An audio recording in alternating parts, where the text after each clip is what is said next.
కొంతమంది మనుషులు ఉంటారు మన జీవితంలో సంతోషాన్ని, ఆనందాన్ని, మనశ్శాంతి లేకుండా చూస్తుంటారు. మనతోనే ఉంటూ మన నాశనాన్ని కోరుకునేటటువంటి ఆ 8 రకాల మనుషుల గురించి చెప్పనా? నెంబర్ 1, అసూయపడేవాళ్ళు. కొంతమంది ఉంటారు మీ సక్సెస్ ని అస్సలు తట్టుకోలేరు. వాళ్ళు ఎవరైనా మీకు గౌరవం ఇచ్చినా, ఎవరైనా మీకు ఇంపార్టెన్స్ ఇచ్చినా, ఎవరైనా మీతో ప్రేమగా ఉన్నా కానీ అస్సలు తట్టుకోలేరు. కానీ వారి ముందు నుంచి ఏమీ చేయలేరు. కాబట్టి వెనక ఉండి పన్నాగాలు పన్ని మీకు గోతులు తవ్వి మీ పక్కనే ఉండి మీ సంతోషాన్ని హరింప చేసే విధంగా పన్నాగాలు పన్నుతూ ఉంటారు. ఇక నెంబర్ 2, నెగిటివ్ పర్సన్స్.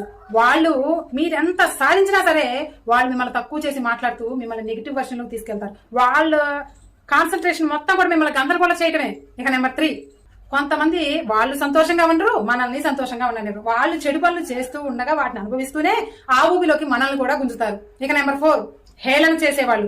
వాళ్ళు మన యొక్క ఆశయాల్ని, గౌరవాల్ని కూడా ఎగతాళి చేస్తూ ఉంటారు. మన యొక్క కాన్ఫిడెన్స్ ని దెబ్బతీస్తూ ఉంటారు. ఇక నెంబర్ 5, వీళ్ళు మిమ్మల్ని తక్కువ చేసి